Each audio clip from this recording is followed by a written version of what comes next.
You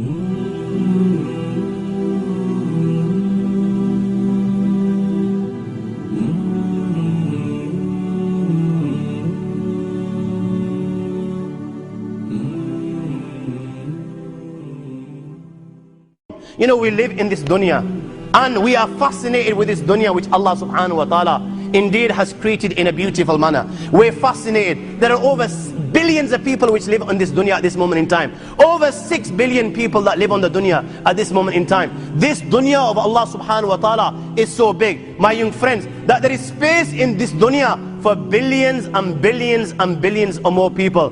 But what is this dunya in comparison to what Allah subhanahu wa ta'ala has created out there? This dunya is insignificant.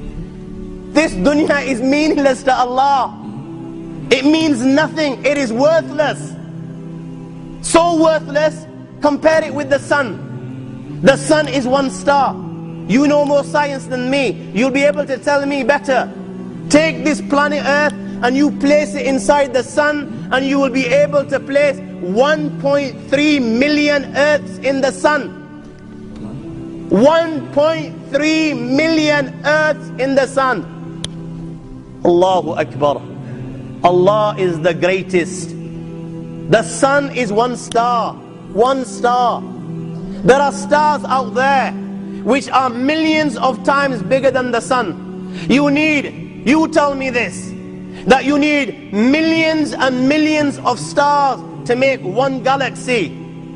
And then you tell me this, that there are zillions of galaxies out there. Let me tell you on top of this, my young friend, after this, whatever you see above, when you raise your head and you look above, whatever you see above, the zillions and zillions and zillions of galaxies, let me tell you, everything there is within the first heaven. Everything there is within the first heaven, and Allah is the creator of 7 heavens. 7 heavens. And the distance between the first heaven and the second heaven is 500 years. You know, the distance that can be covered in 500 years, at what speed? Only Allah knows. Only Allah knows.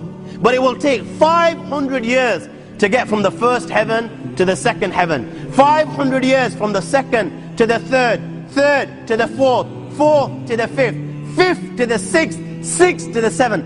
Every time it will take 500 years.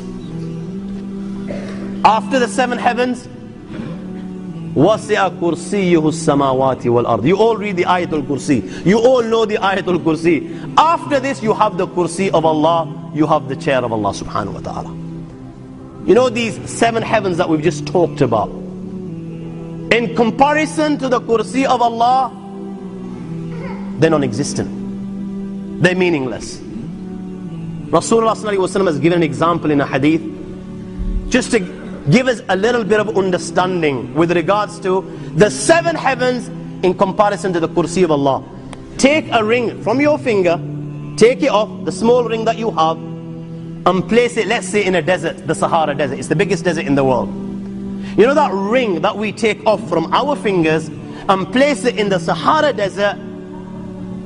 What comparison is in between the ring and the Sahara Desert? Nothing.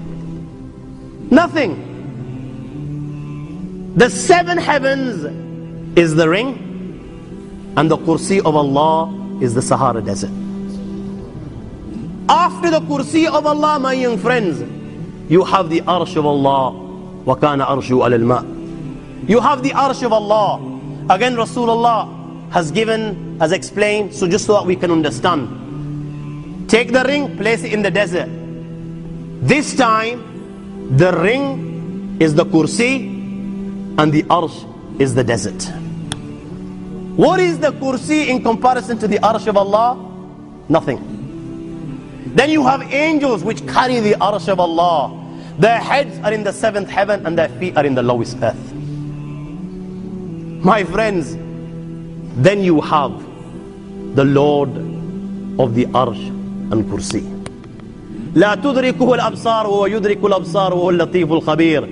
He is beyond the size of Allah, who Allah is, what Allah is. The greatness of Allah is beyond the comprehension of my little mind.